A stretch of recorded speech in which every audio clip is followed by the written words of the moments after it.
Breaking news. Breaking news.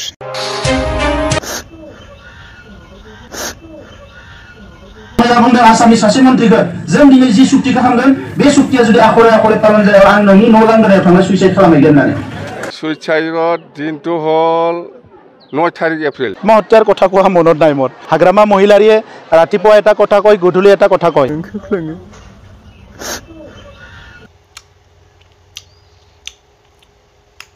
क्लाबो गैया न' गंसे गैया आंना न'आनो प्लास्टिक जोबसो ओमफ्राय आंहा मावग्राबो गैबावा आं ओंखायनो होनो बाबाय गैयाथाय गैया एबार ट्रेक्टराव होगोन नामा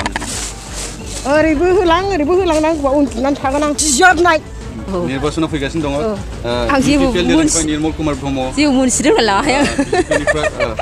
दिनै भट होगोन जायखिया होलाबायनोसै सोरखौ देरहाजानो लुबैयो जों जेरावबो होआ जा ट्रेक्टर प्रमद बर' बायदि थगायसुला लिडारजों थानो नाङा रावसो होयो जों जोंनि बोरायखौ नांगालनि मानसिया आर्मि लानानै बुथारदों आंना बोराया दा गैला मादैनिफ्राय मिथिना लाबोगोन मादै माबोरै दं जाबो बे मोजाङैनो दं जोंबो बे इउपिखौसो मोजां मोनखायो मानि थाखाय मोजां मोनो जोंखौ नायो जेरावबो बिटिसिखौ गाबथानो बिटिसिखौ रखना बेखना होनानै दोननो हायो होनोब्ला एकमात्र मोनसेल' बिपिएफ दोलो दङ आरो बे बिपिएफ दोलोआ हाग्रामा महिलारि बिथांनि दैदेननायजों दिनैसिमबो हाग्रामा महिलारिनि गोरा आखाइजों बिथाङा गावनि गोरा साहसजों दिनैसिमबो बिटिसिखौ जै मैयै दिनै पावाराव गैयाब्लाबो बिथाङा गाबथानानै दोनबोदों बैबायदि सम आरो खाबुखौ मोननो थाखाय जों हाग्रामा महिलारि बिथांनि दैदेननाय बिपिएफ दोलोखौनो जोङो बिटिसिआव फिन खनसेनि थाखाय जों गोहोआव लाबोफिननांगोन आरो जेरैबायदि 2003 मायथाइनिफ्राय जौगासारनाया फैदोंमोन थिग बेबायदिनो जौगासारनायखौ आरोबाव लाबोफिननो थाखाय जों हाग्रामा महिलारि बिथांनि आखाइखौ गोरा आरो मजबुत खालामनानै जों बिथांनो जोंनि बेसेन गोसा भटफोरखौ जोङो होनानै जों बिथांनि दैदेननाय बिपिएफ दोलोखौनो फिन खनसेनि थाखाय 2025 मायथाइयाव बिटिसि सरकाराव जों लाबोनो नांगोन आरो दा बेखौसो मोजां मोनखायो जों बावनो होखागोन दा जिहेतु नोंथां क'क्राझारनि ओरैनो सोर बिजाथिखौ देरहाजानो लुबैयो ओरैबो दाय जायो ओरैबो दायो जायो बुंनो हाया औ गोसोआव गाबखाङो दोनैबो दाबो महत्यार कथा को मनत नायमत महत्यार कथा को मनत नायमत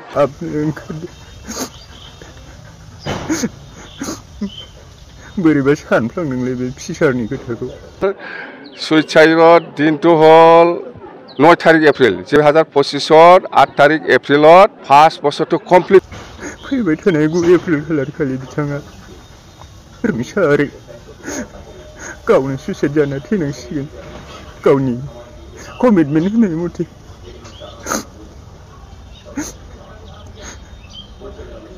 बे थैलागि जाथों जे खिन्थु थैनो फालिखागोन आंखौ उपाय गैया मानि थाथारनांगौ बे 8 तारिख एप्रिला 5 बोसोर फुरा जाबाय अखानायै 9 तारिख बे थैयो ना थैया आं मिथिया खिन्थु आं हले फालिखागोन थैनाय सान बांसिनै दुखु गोनां बिनि गथ' गथायफोरा मा जानांगौ बिनि बिसिया मा जानांगौ गाबदों ओंखारदों दिनै जाथि दानाया मा बिगुरजों जाया ना मा होनदों आबसुआव बिथाङा 11 बोसोर नेतृत्व होनानै बर' हारिखौ नायसंबोबाय दिनै बिथाङा बिटिआरनि सिएम नाथाय गाव खोथा होनाय बायदि बिथाङा गासैबो प्रसेसफोरखौ मावफुंजोबनो हानाय नंला अब्ला बिथाङा गावनि कमिटमेन्टखौ लाखियोब्लाथ' निश्चय सुइसाइड जामारथारगोन बे थैलागि जाथों जे खिन्थु थैनाय सान फालिखागोन आं दामना हो आंनाव मानसिफोरनो फाथायहर आं मोजां बुंदों आसामनि सासे मन्थ्रिखौ जों दिनै जि सुक्तिखौ खालामगोन बे सुक्तिया जुदि आखरे पालन जाया आं नोंनि न' लांगोनायाव थांना सुइसाइड खालामहैगोन होननानै जाथि दानाया सोरनिबा गोसोखांना जोबोद गोसो दुखुमोन गाबनो ओंखारदों मा बिखाजों बिदाय होबावनो सार नोंनि बे जिउ सोलेरखौ गैयाब्लाबो माबाफोर गोदो गोदायनिफ्रायनो नांगोलाव होयै आं दाबो गस्लाबो गैया न' गंसे गैया आंना न'आनो प्लास्टिक जोबसो ओमफ्राय आंहा मावग्राबो गैबावा आं ओंखायनो होनो बाबाय गैयाथाय गैया एबार ट्रेक्टराव होगोन नामा ओरैबो होलांनांगौबा उन्दुनानै थागोन आं गिजोबनाय निर्वाचनाव फैगासिनो दङ आं जेबो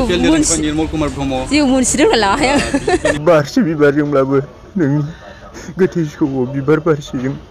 खुलुमनानै नोंथांखौ इसोरनि साखाथियाव जाहाथे जायगा मोनहैथों सोरगो रायजोआव जायगा मोनहैथों बिनि थाखाय आर'ज खालामहैगोन सार।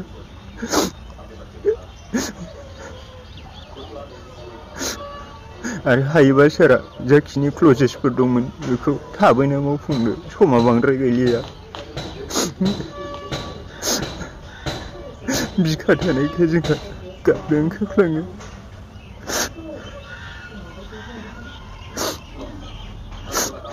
बबे बिखाजों हगार हरबावनांगौ सार नोंखौ 9 एप्रिल खालार खालि।